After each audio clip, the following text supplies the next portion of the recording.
दोस्तों, हर किसी के जीवन में कोई ना कोई एक ऐसी घटना ज़रूर होती है जिसे वो अपने जीवन में सबसे बुरा समय मानता है।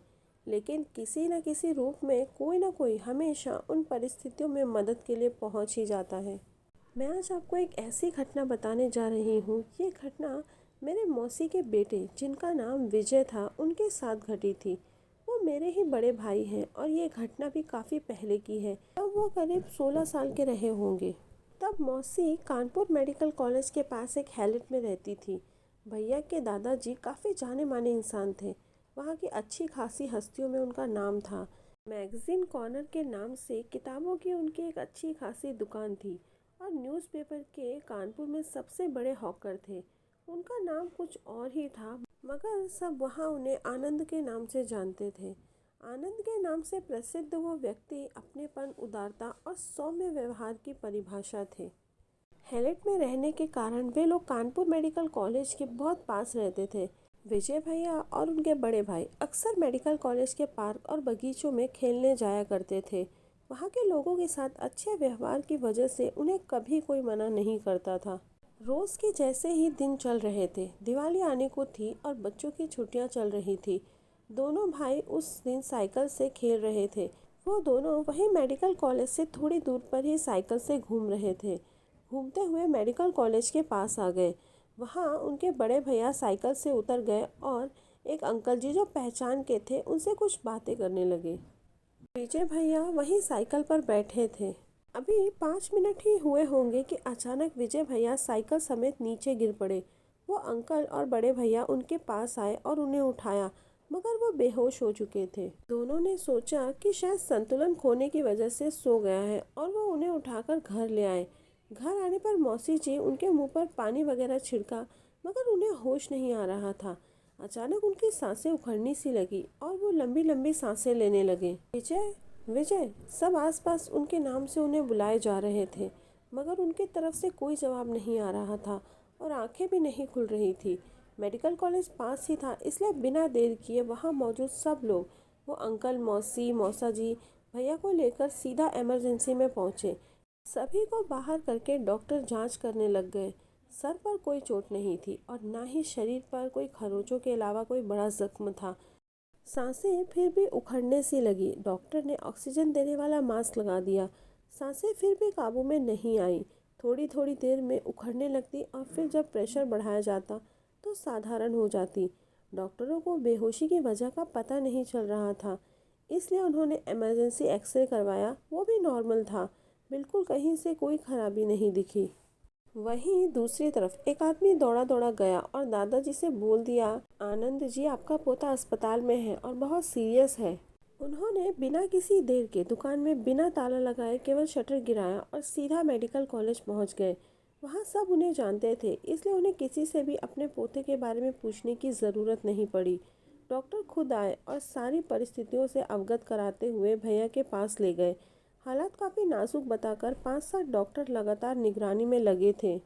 दिल की धड़कन मशीन में अपनी सीमा पर पहुंचने लगी थी और मशीन की आवाज़ ने हालात बयां कर दिया था। डॉक्टर ने सबको बाहर कर दिया था। दादाजी रिसेप्शन के पास गए और अपने पहचान के डॉक्टरों को फ़ोन कर दिया। कुछ 10 मिनट के बाद ही वहाँ पर 5 डॉक्टर आए और उस मेडिकल कॉलेज के वे प्रोफेसर थे।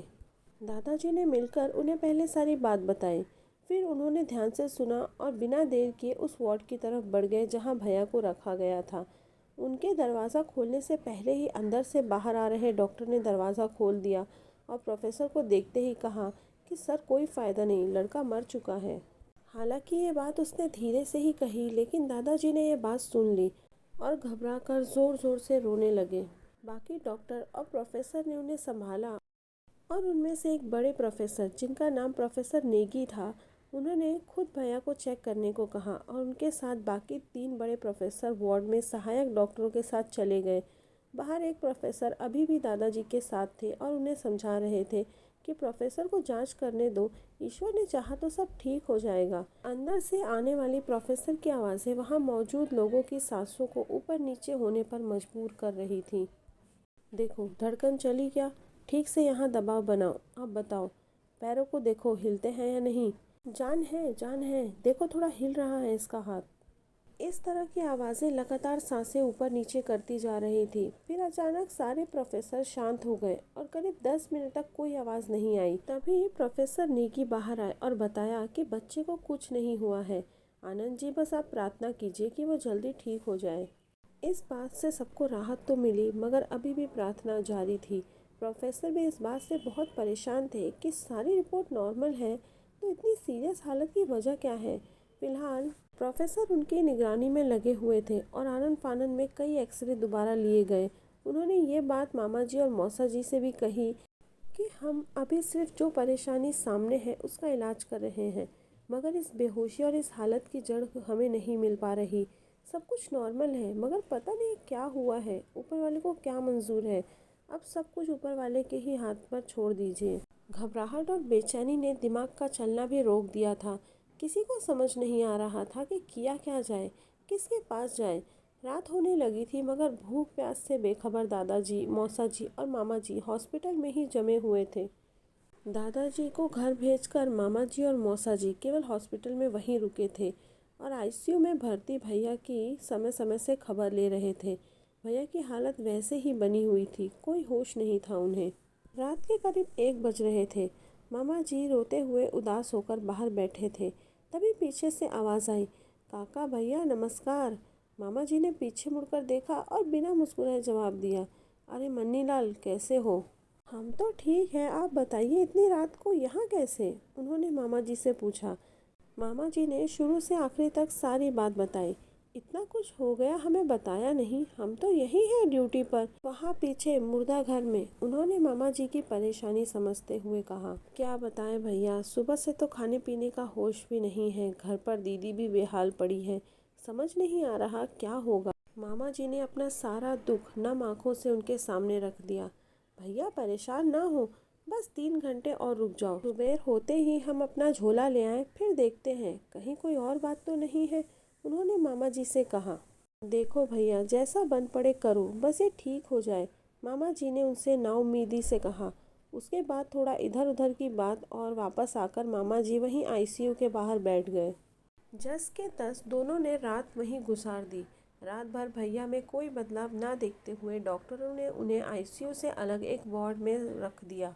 सुबह होने पर जब दादाजी वहां आए तो मामा जी ने मन्नीलाल के बारे में बताया और उनकी इजाज़त मांगी। उन्होंने अपने बेटे के लिए जिस तंत्र मंत्र पर कभी विश्वास नहीं किया उसे भी इजाज़त दे दी। शायद कोई चमत्कार हो जाए और विजय ठीक हो जाए। मामा जी भी घर गए और जल्दी से नहा धोकर वापस आ गए, क्योंकि उन्हें मन्नीलाल से मिलना था। खैर, मन्नीलाल को आने में देर हुई। वो 6 बजे के बजाय 7:30 बजे आए, मगर उनके देर आने में किसी ने कोई आपत्ति नहीं जताई। मामा जी उनके इंतज़ार में थे और उनके आते ही सीधा उस वार्ड की तरफ बढ़ गए जहां भैया को डॉक्टरों ने रखा था।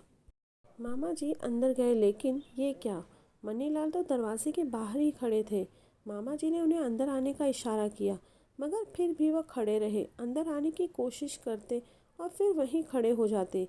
ये देखकर मामा जी को थोड़ा अजीब सा लगा। मामा जी ने उनसे पूछा, क्या हुआ भैया, अंदर क्यों नहीं आ रहे? काका भैया, हम कोशिश तो बहुत कर रहे हैं, लेकिन ये लड़का जिसकी चपेट में है वो इतना प्रबल शक्ति का है कि हम खुद को जिस विद्या से बांधे हैं उसके साथ हम इस कमरे में नहीं घुस सकते।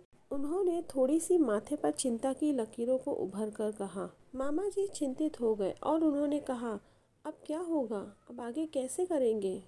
तो दोस्तों, इस भाग में इतना ही। पूरी कहानी जानने के लिए अगला भाग ज़रूर देखें। आगे की कहानी सुनने के लिए चैनल को लाइक करें, शेयर करें और सब्सक्राइब ज़रूर करें। धन्यवाद।